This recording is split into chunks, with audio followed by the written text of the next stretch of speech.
Good morning, সকলকে সুপ্রভাত। কেমন আছো সকলে? আশা করছি খুবই ভালো আছো। আজকে আমরা আলোচনা করছি চতুর্থ শ্রেণীর বাংলা 2026 দ্বিতীয় পর্যায়ক্রমিক মূল্যায়ন পত্রের একটি নমুনা প্রশ্নপত্র এবং তার যথাসাধ্য উত্তর। এই ভিডিওতে একটি প্র্যাকটিস সেট তুলে ধরা হচ্ছে এবং তার উত্তরগুলিকে তুলে দেওয়া হচ্ছে। আশা করব সকলেরই ভিডিওটি ভালো লাগবে। চ্যানেলটি ভালো লাগলে অবশ্যই ইউটিউব চ্যানেলটিকে সাবস্ক্রাইব করবে। ফেসবুক পেজ থেকে দেখে থাকলে পেজটিকে ফলো শেয়ার করবে, যাতে এরকম ভিডিও তোমরা পরবর্তী সময় পেতে পারো। চলো তবে শুরু করছি আজকের ভিডিও। প্রথমে রয়েছে একটি প্রশ্নপত্র। এটি হচ্ছে প্রশ্নপত্র, দেখে নাও। এর পরবর্তী অধ্যায়ে আমরা উত্তরগুলি দেখব। এই প্রশ্নপত্র শেষ হলো, এবার আসছি আমরা উত্তরে। প্রথমেই রয়েছে সত্যি চাওয়া কবিতার প্রথম 4 লাইন কবির সহ, অর্থাৎ কবির নাম সহ এখানে তুলে ধরা হয়েছে। কবি নরেশ গুহ।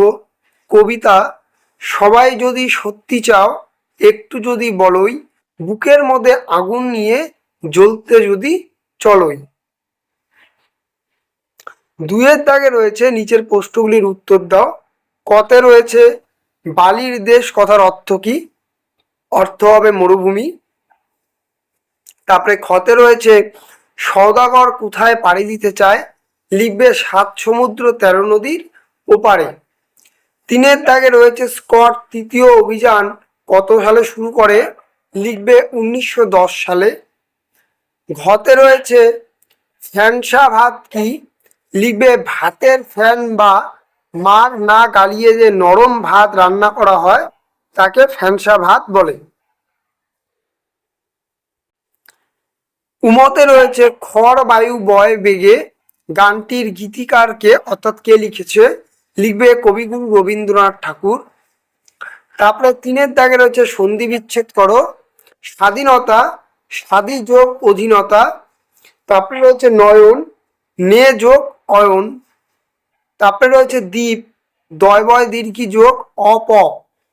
তারপরে রয়েছে ব্যাকুল বি যোগ আকুল।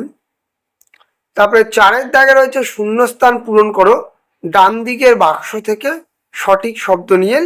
কতে রয়েছে আমি ঠক ঠক করে কাঁপতে কাঁপতে হাঁটতে লাগলাম।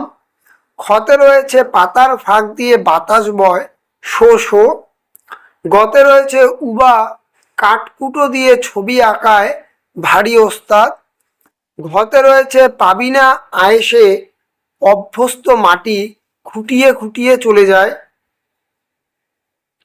5-এর দাগে রয়েছে শব্দ লেখো আয়েসে, লিখবে প্রচেষ্টা বা আরামে। তারপরে রয়েছে দুর্লভ্য, লিখবে যা পার হওয়া কঠিন। তারপরে রয়েছে সে দিয়ে প্রবেশ করে। সওদাগর কথার অর্থ হবে বণিক বা ব্যবসায়ী। তারপরে এসেছে 6-এর দাগে বিপরীত শব্দ, বলেছে গরম লিখবে ঠান্ডা, দুঃখ লিখবে সুখ, ভয় লিখবে সাহস, দুরন্ত লিখবে শান্ত। তারপরে বলেছে বাক্য রচনা পূরণ করো। বলেছে হেঁটে হেঁটে, তো লিখবে আমি প্রতিদিন বিকেলে পার্কে হেঁটে হেঁটে প্রকৃতি দেখি। তারপরে বলেছে গৌরব, লিখবে রবীন্দ্রনাথ ঠাকুর আমাদের দেশের গৌরব। তারপরে রয়েছে লিঙ্গ পরিবর্তন করো। তার আগে বলতে চাই বাক্য রচনাগুলো নিজে বানাবার চেষ্টা করবে, তাহলে পরীক্ষায় অসুবিধে হবে না। প্রথমে বলেছে ন্যাড়া, লিঙ্গ পরিবর্তনে লিখবে নেড়ি। তারপরে রয়েছে পিসিমা, লিখবে পিসে মশাই। তারপরে রয়েছে অন্তিম ইয়েতে অনুচ্ছেদ্য রচনা আমার মা, এখানে দেওয়া রয়েছে। তোমরা এইভাবে লিখবে অথবা অন্যভাবে লিখতে পারো। এই ছিল প্রশ্নপত্র এবং তার উত্তর চতুর্থ শ্রেণীর বাংলার। ভিডিওটি ভালো লাগলে পাশে থাকবে ভালোবাসা দিয়ে, কারণ তোমরাই সব। চলো তবে দেখা হচ্ছে নতুন একটি ভিডিও নিয়ে। ততক্ষণ ভালো থাকবে, সুস্থ থাকবে, সর্বোপরি পড়াশোনা করবে। টাটা।